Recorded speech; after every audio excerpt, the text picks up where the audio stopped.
Salut, je suis Diallo Kadiatou de la Guinée-Conakry, activiste de profession, présidente de l'ONG Femmes Actives pour son épanouissement. Nous savons tous qu'aujourd'hui, les questions climatiques sont des questions préoccupantes, d'enjeux majeurs pour tous les pays du monde. Mes attentes à cette conférence internationale sur le climat qui s'organise cette année en Afrique, plus précisément en Égypte, sont les suivantes. La première est d'amener les grandes entreprises pollueurs à plus d'engagement pour la protection de l'environnement. La deuxième attente est d'outiller les organisations de la société civile sur le suivi des engagements de haut niveau dans leurs pays respectifs.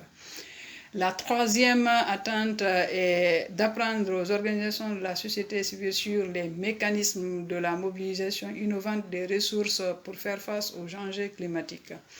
La quatrième et la toute dernière attente est également d'apprendre aux organisations de la société civile sur l'utilisation du numérique dans la mobilisation des ressources et la sensibilisation, car nous ne sommes pas sans savoir qu'aujourd'hui le numérique joue un rôle important dans la mobilisation des ressources financières et la sensibilisation. Aucune action, aucune activité climatique ne réussit dans un pays sans l'adhésion de la population et la disponibilisation des ressources. My name is Andile Zulu from the Alternative Information Development Center in South Africa, Cape Town.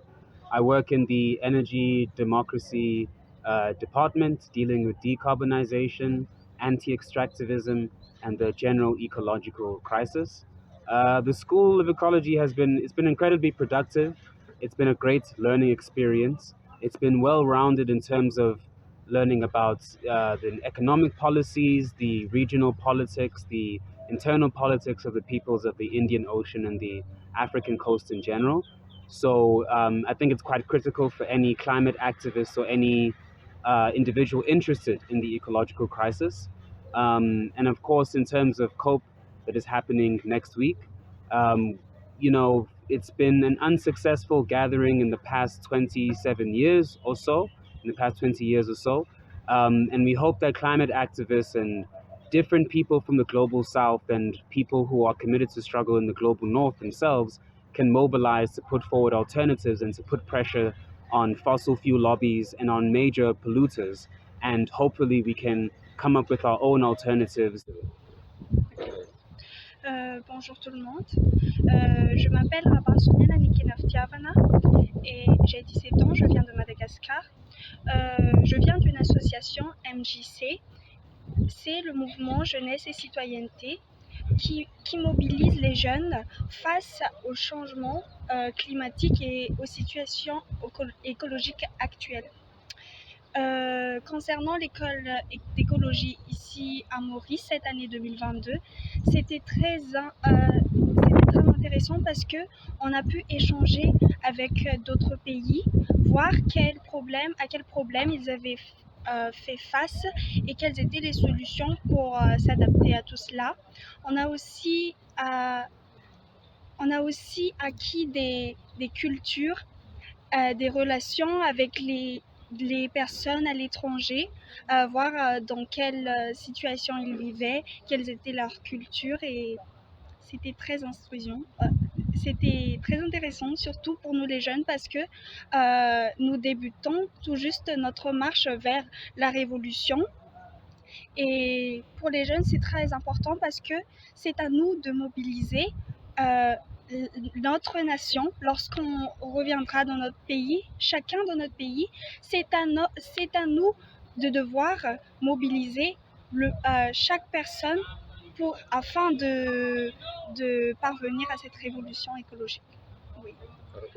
Et par rapport à la conférence qui s'effectuera en Égypte cette année, je pense que c'est un grand pas parce que dans les années précédentes, ça s'est toujours effectué dans les pays du Nord. C'est la première fois que ça s'effectue en Afrique.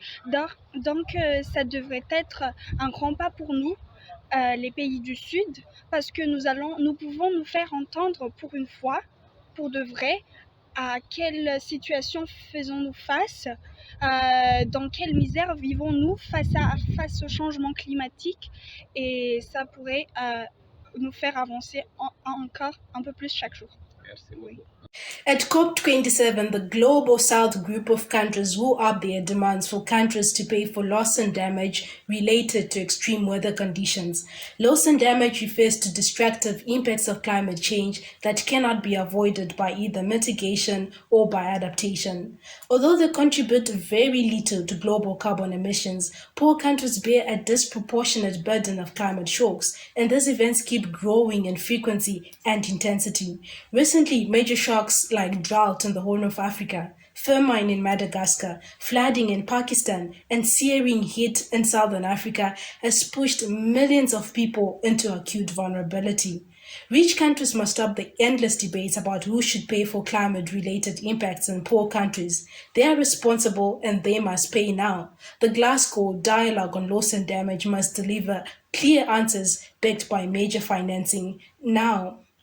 La COP27 aura lieu cette année à Sharm el-Sheikh en Égypte, c'est-à-dire dans un lieu vraiment qui est un site touristique. La plupart des Africains ont déjà indiqué qu'ils ne peuvent pas y participer.